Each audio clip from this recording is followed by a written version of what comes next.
SR이 언론 보도에 따르면은 이렇게 공용해서 GTX SRT를 운영하고 이 대곡에서 파주, 문산까지 SRT를 연장하겠다는 거예요.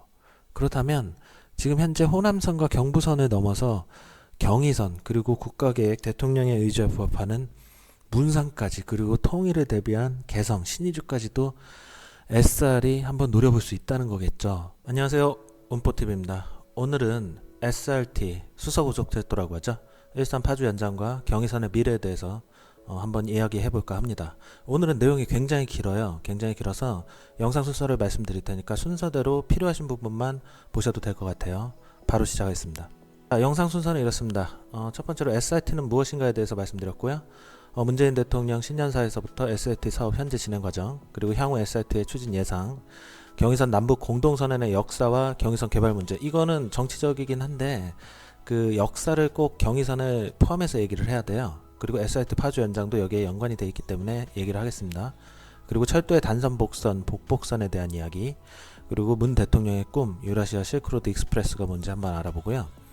갈라진 두 고속철도 사업자라고 최근에 통합 논란도 굉장히 큰 걸로 알고 있는데 대선 공약이기도 했습니다. KTX와 SYT의 관계, 그리고 SRT 파주 연장 문제 연계성, 그리고 SRT 파주 연장의 문제점, 현실적인 문제겠죠. 뭐 배차라든지 신분당선 서부권 연장 노선 일부 공유도 얘기가 나와요. 그리고 선료 용량, 열차 및 기차의 플랫폼의 높이 차이, 저상홈, 고상홈에 대해서 간단히 말씀드리도록 하겠습니다. SRT가 무엇인지부터 좀 아셔야 돼요. 뭐 대부분 잘 아시겠지만 그냥 KTX라고 생각하시면 됩니다.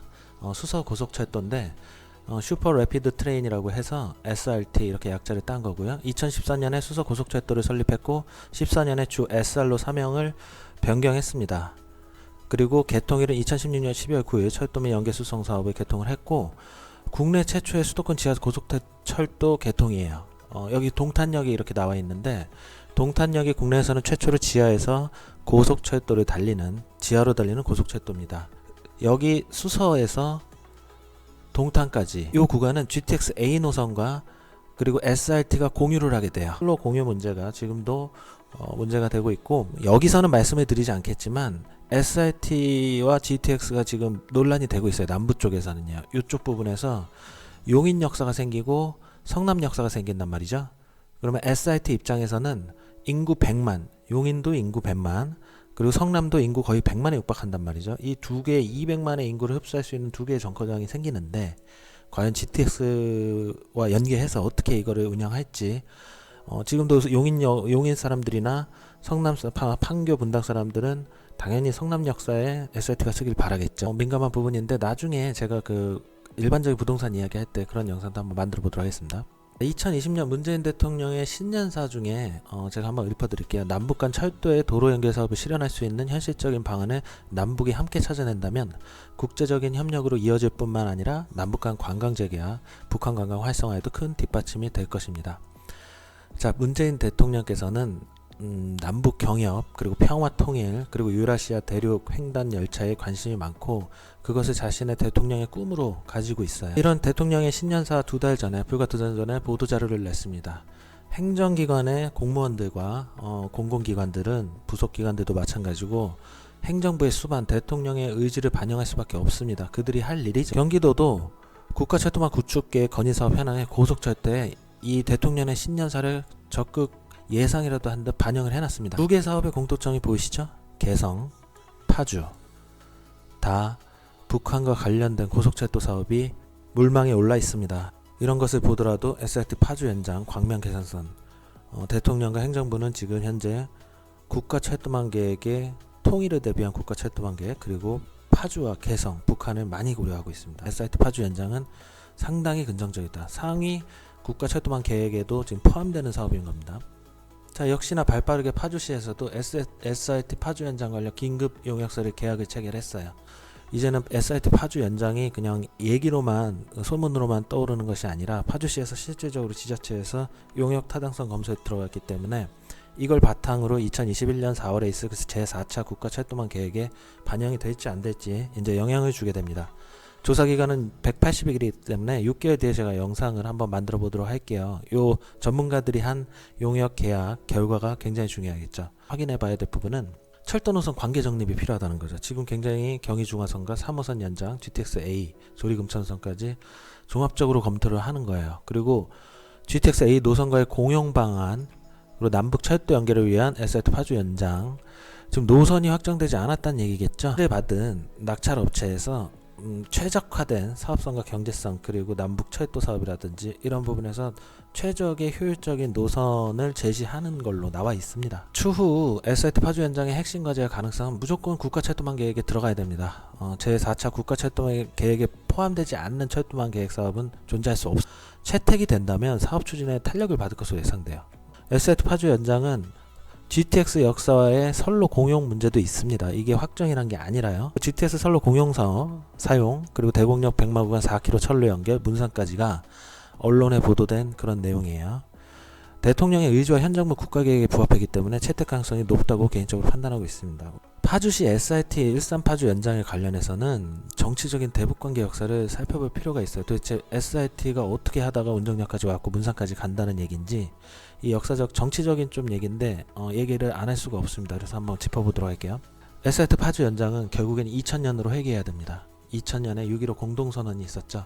이때 경의선 통일철로망 구축이 현실화되기 시작했어요. 남북 공동선언으로 경의선 사업이 탄력을 받기 시작하죠. 본격적으로 추진이 됩니다. 하위 행정부들은 바로 남북 철도망 구축 추진계획 보고를 올리죠. 거기에 경의선 사업이 탄력을 받는 거예요. 그래서 경의선 연결을 기공식까지 했습니다. 남과 북을 이어주는 것이 경의선이기 때문이죠.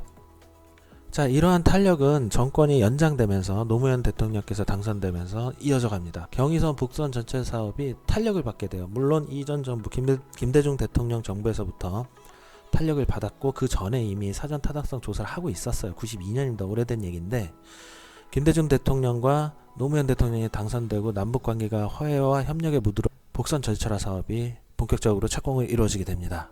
그 전까지는 경의선은 단선의 그 디젤이었어요. 지금으로 따지면 경춘선 같은 느낌이라고 해야 되나요? 사라진 경춘선 같은 느낌, 그런 느낌으로 좀 추억도 있는 그런 단선 디젤 열차였는데 지금은 지하철이 됐습니다. 2014년부터 운정신도시 일산 주민들이 이용하기 시작했죠. 자, 철도의 단선, 복선, 복복선이 뭘까요? 이걸 좀 알고 계셔야지 이제 이해가 되시는데, 단선은 말 그대로 그냥 선로가 하나인 거예요. 그래서 왔다 갔다 할 때 하나의 선로를 왔다 갔다 하기 때문에 충돌의 위험성도 있겠죠. 이런 고속 열차는 이런 단선으로는 다닐 수가 없는 거예요. 물론 지금도 단선으로 다니는 구간이 있긴 하지만 굉장히 위험하다. 최소한 고속 열차가 달리기 위해서는 복선, 상행선과 하행선이 설치되어 있는 역사가 필요하다는 거죠. 그리고 복복선은 상하행선이 이렇게 4개 위아래로 2개씩 다닐 수 있다, 이렇게 생각하시면 될 것 같아요. 이명박 박근혜 정부에 들어서서 대북 관계는 굉장히 경색되게 됩니다. 한국에는 개성공단도 폐쇄하게 되고 금강산 관광도 폐쇄되게 되고 많은 것들이 폐쇄됐죠. 그래서 정책이어서 아무것도 이루어진 게 없었어요. 그러다가 2018년에 4월 27일 날 문재인 대통령과 김정은 위원장이 판문점 선언을 하게 됩니다. 요게 포인트인데 이게 대통령의 의지를 볼 수 있는 거죠. 6번에 보면 남과 북은 민족경제 균형적 발전과 공동번영을 이룩하기 위하여 14선언에서 합의된 사업들, 아까 말씀드렸죠. 14선언이요. 노무현 대통령께서 하신 겁니다. 적극 추진해 나가며 1차적으로 동해선 및 경의선 철도와 도로들을 연결하고 현대화에 활용하기 위한 실체적 대책들을 취해 나가기로 했다. 현대화한다고 했습니다. 아예 동해선과 경의선 철로와 도로를 연결한다고 명문화했어요. 이 명문화에 의해서 지금 행정부 산하기관들이 다 아까 제4차 국가철도망 계획을 보듯이 다 이렇게 제안을 하고 있는 거예요. 자, 그럼 대통령은 어떤 꿈을 가지고 있을까요? 바로 다름 아닌 유라시아 실크로드 익스프레스입니다. 이 사진만 보셔도 아주 웅장하고 위대하죠. 실크로드는 뭐 다들 잘 아시겠지만 뭐 마르코 폴로 얘기도 나오고 하죠. 서울에서 출발해서 동해선입니다. 이 동해선으로 해서 이렇게 유럽으로 가고요. 서울에서 부산에서 출발이라고 해야겠네요. 부산에서 출발해서 이렇게 중국도 이어질 수 있고, 그리고 유럽으로 연결이 된다는 거죠. 유라시아는 유럽과 아시아의 줄임말이에요. 유럽과 아시아를 연결한다는 뜻입니다. 문재인 대통령께서는 우리 대한민국의 미래 발전상을 남북 경협과 유라시아의 철도, 횡단 철도 연결을 통해서 물류와 네트워크, 우리나라는 육지라고 보기 좀 어렵잖아요. 단절되어 있기 때문에 남북 경협을 통해서 이렇게 육로로도 다양한 뭐 1억 이상의 물류 시스템, 뭐 물류량을 뭐 보유할 거라고 하네요. 그렇게 해서 유럽과 소통을 하겠다. 이렇게 물류 교역과 네트워크를 확대하게 되면 국제화 철도망에도 기여하고 대한민국의 발전에 어마어마한 기여를 할 것이다. 국가의 발전은 바로 여기에 있다라고 판단을 하시고 있는 것 같습니다. 자, 그런데 여기서 문제가 하나 있습니다. SRT 파주 연장은 경의선 GTX를 이용하는 SRT, SR 주식회사죠. 그리고 KTX는 또 따로 있단 말이죠. 문재인 대통령께서는 KTX와 SRT를 통합을 하려고 했어요. KBS 기사인데 남북 철도 연결 등을 위해서는 철도공사의 역량을 분산시키지 말고 일원화해줄 필요가 있지 않나. 이미 그때부터 남북 철도 연결, 왜냐하면 김대중 노무현 정부를 승계하고 있기 때문에요. SRT와 KTX는 약간 지금 좀 민감해요. 대통령께서 당선 공약으로 현재 통합을 추진했는데 성과는 미비하고 지금 뭐 통합이 되려는지 안 되려는지도 알 수가 없습니다. 이런 KTX와 GTX의 관계는 미묘하게 GTX A사 사업자 선정에서도 갈렸어요. 신한은행 컨소시엄과 현대건설 컨소시엄이 맞붙었습니다. 양자 대결이었어요. 이 어마어마한 조 단위의 민자 사업에 과연 누가 우선 협상 대상자로 그리고 용역 계약을 체결할 것인가 굉장히 관심이 많았는데 대부분 현대건설 컨소시엄을 예상을 했습니다. 근데 모두 예상을 깨고 건설사가 아닌 금융 컨소시엄인 신한 컨소시엄이 승리하게 돼요. 근데 여기 보시면 아시겠지만 신한 컨소시엄은 운영사로 SRT와 서울교통공사를 지정을 했고요. 현대건설은 컨소시엄으로 코레일을 지정했단 말이죠. KTX와 SRT가 서로 미묘하게 상반되는 이런 경쟁관계를 지금 구도를 나오고 있어요. SR이 GTX A 노선의 운영권을 가짐으로써 SRT 파주 연장까지 된 겁니다. 고속철도 파주 연장이 탄력을 받게 된 거죠. 자, 통합 논란은 논외로 하고요. 그거는 주관적 가치가 판단되는 문제는 빼겠습니다. SRT는 현재 통합을 반대하고 있습니다. 뭐든지 하나의 그룹이 두 개로 갈라지고 두 개의 수장이 생기고 나면 통합이 어렵잖아요. KTX, 코레일 입장에서는 당연히 통합을 원하고 있고요. 왜냐하면 코레일이 지분의 41%를 SR을 가지고 있단 말이죠. 대주주예요. 하지만 전 이승호 SR 사장은 통합을 반대를 외치다가 사표를 던졌단 말이죠. 외압이 있었다는 논란도 있습니다. 현 권태명 SR 사장은 KTX 통합에 또 미묘하게 종합적 검토가 필요하다고만 언급했습니다. 그래서 통합이 어떻게 될지 모르지만 SR 입장에서는 구미가 당길 수 있는 파주 연장 사업이에요. 왜냐하면 삼성에서 이렇게 GTX A 노선을 공사를 하고 있단 말이죠. 대구까지요. 이 대구까지에서 SR이 언론 보도에 따르면은 이렇게 공용해서 GTX SRT를 운영하고 이 대곡에서 파주, 문산까지 SRT를 연장하겠다는 거예요. 그렇다면 지금 현재 호남선과 경부선을 넘어서 경의선 그리고 국가계획 대통령의 의지에 부합하는 문산까지 그리고 통일을 대비한 개성, 신의주까지도 SR이 한번 노려볼 수 있다는 거겠죠. 자, 그리고 여기서 SRT가 삼성에서 대구까지 가는데 여기 보시면은 대구에서 백마역까지 4km 선로를 개설한다고 SR 쪽에서 조선일보 기사인데 조선일보 기사에 흘렸단 말이죠. 왜 4km 선로를 개설하느냐? 여기서부터 여기까지는 지하예요. 지상이 아니라. 이 대구에서 경의중앙선은 지상이란 말이죠. 갑자기 열차가 지하로 쭉 달리다가 지상으로 이렇게 갑자기 공중부양할 수는 없잖아요. 그래서 여기서 백마역까지 4km 구간을 지하에서 이렇게 올라오는 거죠. 경의선을 이용할 수 있게 올라갈 수 있는 구간을 추가로 연결하겠다는 뜻입니다. 그래서 여기 4km 선로 개설은 그런 뜻이라고 보시면 될 것 같아요. 자, 반면에 SRT와 KTX의 이런 관계, 미묘한 관계 사이에서 대통령께서는 어떻게 북한과 연결될 것인가, 코레일과 SR 이게 좀 어려울 거예요. 통합도 지지부진하고. 박근혜 정부 시절에 그 당시에도 한반도 통일 철도 구축망 계획이 발표가 됐는데 그 당시에도 이런 남북 단절 구간의 철도 및 도로 연결 계획이 있었단 말이죠. 그 당시에는 서울에서 김포 그리고 이렇게 해서 북한에 넘어가는 300km 이상의 신경의선 고속철도를 만드는 게 좋다라고 제안서가 나와 있는 게 있습니다. 경의선도 이렇게 연결을 해서 유라시아 대륙으로 연결을 해야 되는 거고요. SRT는 SRT대로 아까 신한 컨소시엄이 현대건설에 이김으로써 SRT가 파주 운정 연장이 지금 국가철도망 계획에 올라가면서 추진 건의를 받으면서 또 탄력을 받았단 말이죠. 이쪽은 SRT고 이쪽은 KTX란 말이죠. 이 방안들을 다 모두 검토할 것으로 예상이 되고 있고, 어떤 걸 선택하고 뭐 두 개 동시에 추진할지 그거는 알 수가 없습니다. 정부기관 및 산하기관이 철도연구원 포함해서 연구 용역에 있어요. 그래서 이런 노선도 있고, 지금 SRT로 파주 연장을 한다, 이런 고속철도 노선도 있다. 이게 코레일과 SRT가 갈려있다. 이 정도만 한번 인식하시면 될 것 같아요. 자, 그렇다면 KTX, XRT 통합은 별도로 하고 SRT 파주 연장은 긍정적이라고 볼 수 있겠죠? 국가 상위계획과 부합하니까요. 그럼 문제점이 무엇이 있을까요? 일단 배차 문제가 벌써부터 논란이 나오고 있다고 해요. 이 배차 문제는 처음에 말씀드렸듯이 동탄과 수서를 연결하는 이 동탄 수서 구간인데요. 선로를 공용하고 있습니다.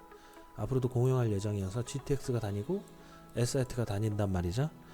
같은 선로를 GTX와 SRT가 같이 운행을 하기 때문에 출퇴근길에 무려 한 6분 정도의 차이가 나온다고 해요. 이 기사의 기준은 파주에 SRT가 없다는 걸 기준으로 한 거겠죠. SRT가 없는 기준으로 하면 파주 수서는 132회 열차 운행하지만 파주 동탄은 100회로 예정되어 있다. 왜냐하면 SRT 때문이죠. 이런 부분이 있습니다. 그리고 SRT가 경제성이 나오느냐, 민자사업 신한 컨소시엄이 어떻게 경제 수익을 가져가느냐에 따라서 SRT는 갈릴 부분도 있습니다. 또 GTX A라인은 또 신분당선 서부권 연장까지 연결이 된다는 이런 얘기도 있어요. 서울시에서 신분당선 서부권 연장에 GTX A 노선을 공용 일부 사용하는 방안을 적극적으로 검토 중이고 요구 중입니다. GTX도 다니고 SRT도 다니고 신분당선도 일부 노선이지만 다닌다면 선로 용량이라든지 배차 간격에 지장을 줄 수 있겠죠. 신분당선 서부권 연장은 그럼에도 불구하고 다들 일산 주민들은 특히 굉장히 원할 것 같아요. 고양시 주민들은요. 추후에 영상으로 한번 만들어 보도록 하겠습니다. 자, 선로 용량의 문제인데, 일단 경의선 선로는 고속열차가 제대로 된 속도를 내기 힘들다는 게 지금 뭐 업계의 대부분의 지배적인 의견인 것 같아요. 제 의견이 아니라 저는 철도 전문가가 아니기 때문에 이런 의견이 많다라는 점 말씀드리고요. 대곡소사선 일산역이 연장이 확장됐단 말이죠. 대곡소사선이 어디냐면 여기서 이렇게 쭉 따라가지고 일성역까지 올라가는 거예요. 기존의 서해선 대곡소사선이 이렇게 있는데 그냥 경의선 라인을 그냥 이용해요. 경의선 라인을 그냥 이용하기 때문에 선로 용량이 과연 SRT까지 가능한 것인가. 특히나 대곡소사선은 파주 운전까지 연장이 거의 확정적으로 보이기 때문에 SRT도 이렇게 다니고 대곡소사선도 다니고 경의중앙선도 다니고 말이죠. 이러면 선로 용량의 문제가 될 수가 있다.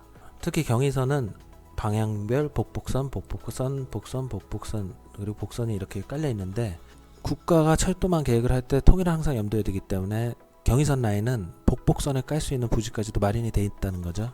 하지만 현재 능곡에서부터 문산 구간은 복선이에요. 복선이기 때문에 복복선을 깔 수 있는 부지가 남아있지만 선로 증설 및 속도 개선 추가, 이런 기술적 문제를 전문가들이 해결을 하고 확장 공사도 해야 될 것으로 보입니다. 그리고 저상홈과 고상홈의 플랫폼 문제도 있습니다. 지하철 역사는 이렇게 열차가 오면 그냥 이렇게 수평적으로 그냥 타버리잖아요. 이걸 고상홈이라고 합니다. 철도를 타게 되면은 이렇게 발판이 있는 거, 지금도 뭐 KTX도 그렇죠. 발판이 있잖아요. 이 부분이 문제가 되는 거예요. 고상홈으로 경의중앙선은 다 돼 있는데 SRT는 저상홈이란 말이죠. 그러니까 고속열차는 저상홈이고 보통 지하철들은 고상홈을 이용하기 때문에 이걸 어떻게 해결할 것인가.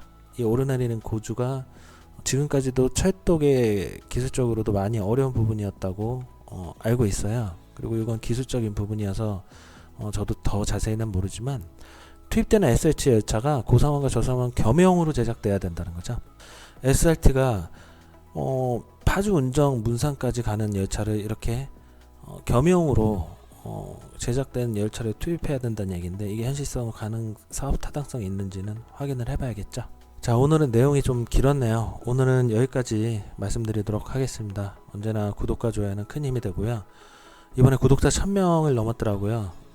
리플로 감사하다는 말씀을 해주시는 분들이 계신데 제가 오히려 진심으로 감사드린다는 말씀을 드리고, 앞으로 제가 더 많이 배우고 있기 때문에 더 열심히 하고 꾸준히 소통할 수 있도록 하겠습니다. 오늘 날씨가 좋은데 활기찬 하루 되시고요. 오늘도 내일도 행복한 한 주 되시길 바랍니다. 구독과 좋아요는 큰 힘이 됩니다. 감사합니다.